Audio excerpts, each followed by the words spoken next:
Objectives.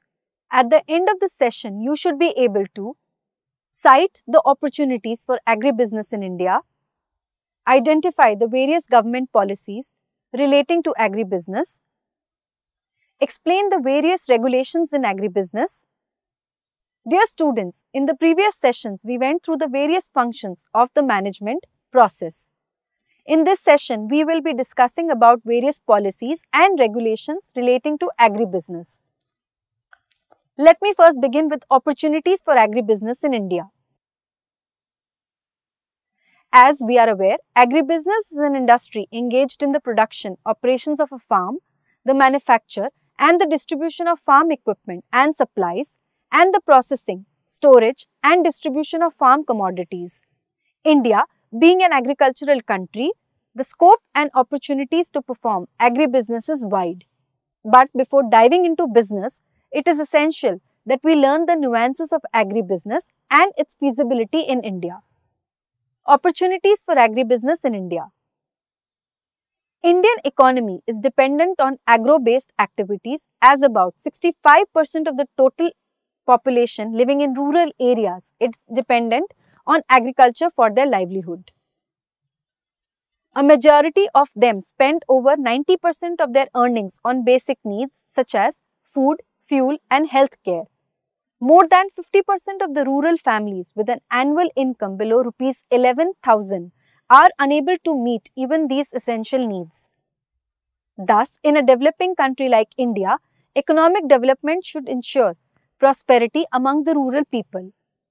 Industrial enterprises and modern technologies no doubt can generate additional employment in urban areas and pay a rich dividend to elite and rich investors. However, this may widen the economic gap between the urban and rural population as well as between the rich and the poor, resulting in greater hardship to the poor. Rural development and improvement in agricultural production are essential not only to ensure social justice but also to maintain self-sufficiency in food supply. With our population expected to exceed 1.35 billion, the annual demand for food is anticipated to rise from the present level of 195 million tons to 250 million tons by 2025 AD. As food security is a prerequisite for economic progress, agro-based development programs deserve priority. Our national resources, although the food scarcity is a serious threat, there is good scope to convert this crisis into a business opportunity. At present, most of our natural resources are under gross neglect. Of the total geographical area of 329 million hectares, over 175 million hectares are classified as degraded wastelands. These wastelands are not only lying idle, but they are also posing a serious threat to our agriculture and ecosystem. Our forests are fast diminishing. As against the recommended 33% geographical area under forests, only 12% of the area is under tree cover. Deforestation continues unabated as wood is used by over 80% of the rural families for cooking food and about 65% of it is collected free from forests and community lands. These large stretches of hilly terrain and neglected agricultural fields, which are devoid of vegetal cover, cannot retain water. As a result, about 75% of the rainwater runs out from the field, resulting in floods, soil erosion, silting of reservoirs and riverbeds. Out of 147 million hectare cultivable land in the country, only 44 million hectare are under irrigation and the rest of the area is dependent on erratic rainfall for crop production. As agriculture in low rainfall regions is risky, farmers are hesitant to invest in external inputs to optimize their crop production and thereby incur low yields. Although water is a critical input for agriculture, most of the farmers are ignorant about its judicious use and flood their fields. As a result of excessive use of water, over 9 million hectare field lands have turned into saline wastelands. Thus, in spite of significant progress in agricultural research, the average yield of food crops in India is only 1.5 tons million hectare as compared to the world average of 3 tons hectare and 4 tons hectare in China. selection of appropriate technologies and timely investment in essential inputs and infrastructure such as improved seeds, nutrients, plant protection, post-production, and marketing outlets can increase the food production by 2 to 3 folds while helping the farmers to obtain a better price for their produce. Livestock is another critical natural resource with a tremendous potential to provide employment and income to rural people. India has the world's largest livestock production. Out of 500 million heads, 204 million are cattle, representing about 17% of the global total.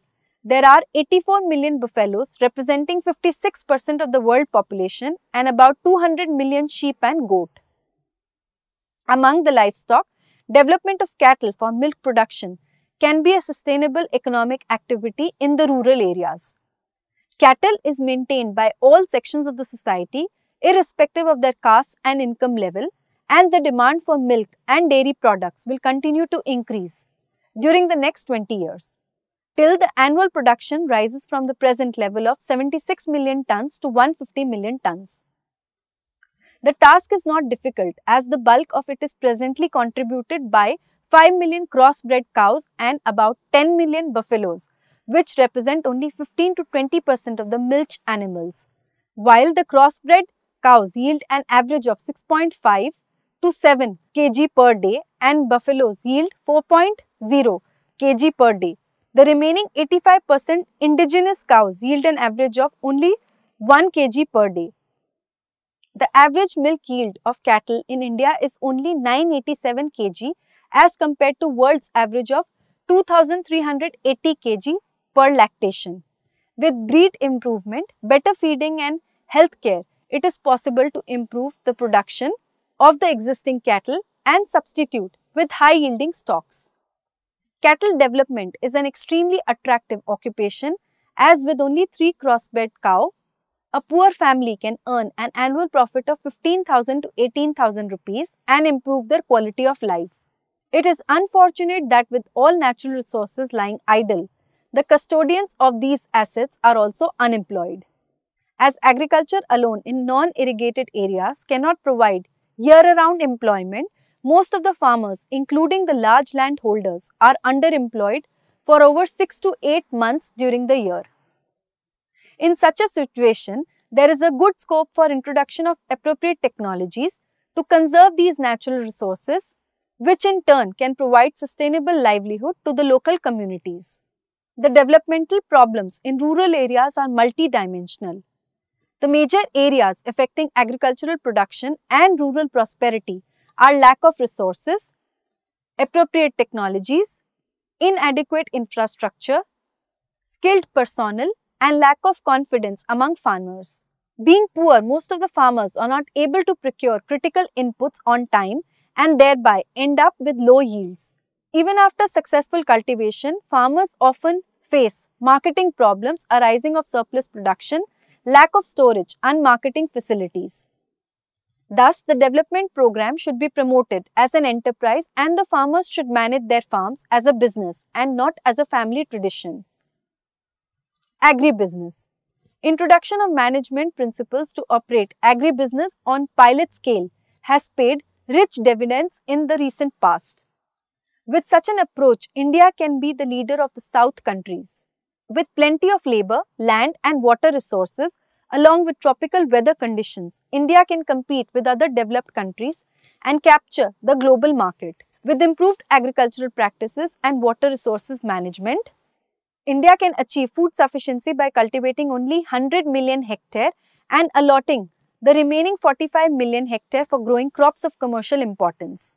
These crops can be fruits, vegetables, flowers and medicinal plants having good export market. The surplus land can be utilized to cultivate crops like maize and sugarcane, and the produce can be diverted to industrial production of alcohol, a substitute for imported petroleum. Such industrial products having good demand can provide assured market and remunerative price to the growers. There is good scope to expand our agriculture in this direction. Finance. Land development, irrigation systems and arrangements for marketing require huge investments. The present financial resources for agricultural development are neither adequate nor timely. Some of the activities such as water resource development and land shaping need soft loan. Additional finance with village level distribution network is needed for developing this industry. Information services. Information on new crops, technologies, systems and demands for the produce would help to optimize profits. The information services can also provide the latest know-how and experiences with new varieties, new technologies, pest and disease outbreaks and their control. Transfer of technology. As a large section of the farmers are not adequately educated to make effective use of the technologies and information services, special efforts are needed to motivate and educate the backward farmers. This is expected to be carried out by the agricultural extension officers. These field officers need to study the cost-benefit analysis of various crops and help the farmers to select suitable crops. For effective transfer of technology, these officers and field workers should be oriented from time to time. To enhance profits through cost reduction and better price recovery, human resource development should be an important component of the agribusiness. This should start with confidence building in small farmers. Marketing services. Inadequate marketing network is a major bottleneck in agriculture. The farmers should be oriented to make swift forecast of the demand for various commodities and exploit the opportunities. There is good scope for setting up market outlets to reach the customers without involving too many middlemen. Business houses can establish regulations for agribusiness. Both the central government and the state government have devised programs to woo the entrepreneurs for setting up agribusiness in India.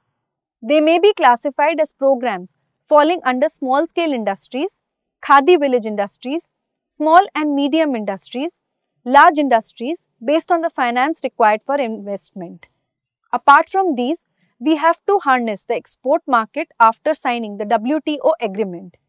They include conversion of export processing zones EPZ into special economic zones SEZ, establishment of agri-export zones, for which government is attracting private investors to make investment in infrastructure development like cold storage chains, improvement in road, rail, sea and airport transport systems. The Ministry of Small Scale Industries and Agro and Rural Industries designs and implements the policies through its field organizations for promotion and growth of small and tiny enterprise including the coir industries. The ministry also coordinates with other ministries, departments on behalf of the small scale industries SSI sector. The implementation of policies and various programs or schemes for providing infrastructure and support services to small enterprise is undertaken through its attached office, namely the Small Industry Development Organization or SIDO, statutory bodies or other organizations likely Khadi and Village Industries Commission, KVIC and COIR Board, a public sector undertaking, National Small Industries Corporation or NSIC and 3 training institutes, National Institute of Small Industry Extension Training, that is NISIET, Hyderabad, National Institute for Entrepreneurship and Small Business Development, NIESBUD, New Delhi, and Indian Institute of Entrepreneurship, that's IIE, Guwahati, Entrepreneurial Training Institutes. There are 3 institutes engaged in training of small-scale entrepreneurs. These are Indian Institute of Entrepreneurship, IIE Guwahati, National Institute of Small Industry Extension Training, NISIET Hyderabad, National Institute for Entrepreneurship and Small Business Development, NIESBUD New Delhi, Fragrance and Flavor Development Center, FFDC, Kannauj. Fragrance and Flavor Development Center, FFDC, has been set up as an autonomous body in the year 1991 by the Government of India with the assistance of UNDP or UNIDO and Government of UP or UNDP or UNIDO has provided technical expertise and imported equipments. Government of UP has provided land and building, while Government of India has been contributing for indigenous equipments and recurring expenditure. Main objectives of the center is to serve, sustain and upgrade the status of farmers and industry engaged in the aromatic cultivation and its processing, so as to make them competitive both in the local as well as global market. Export Processing Zones. The Export Processing Zones, or the EPZ, set up as enclaves separated from the domestic tariffs area by fiscal barriers, are intended to provide a competitive duty-free environment for export production. There are 4 EPZ set up by the government at Noida, Uttar Pradesh, Chennai, Tamil Nadu, Palta, West Bengal and Visakhapatnam, Andhra Pradesh. Special Economic Zones. A new scheme for setting up special economic zones, or the SEZs, in the country to promote exports was announced by the Government of India in Export and Import Policy on the 31st of March 2000. The policy provided for setting up of SEZs in the public, private, joint sectors or by state governments. It was also announced that some of the existing export processing zones would be converted into SEZs. Accordingly, the government has issued notification on 1/11/2000 for conversion of the existing export processing zones at Kandla, Gujarat, Santa Cruz, Maharashtra and Cochin, Kerala into SEZs.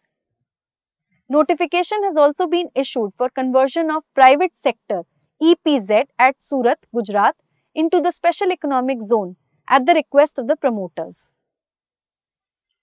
Export Oriented Units, or EOU.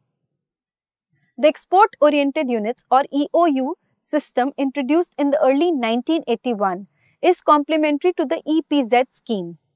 It adopts the same production regime but offers a wide option in the locations with reference to factors like source of material, ports of export, hinterland facilities and availability of technological skills, existence of industrial base and the need for large area of land for the project. And 1,536 units are in operation under the EPU scheme as on March 2001. Product range. EOUs are mainly concentrated in textile and yarn, food processing, electronics, chemicals, plastics, granites and minerals or ores. Majority of units are located in Tamil Nadu, Andhra Pradesh, Karnataka, Maharashtra and Gujarat.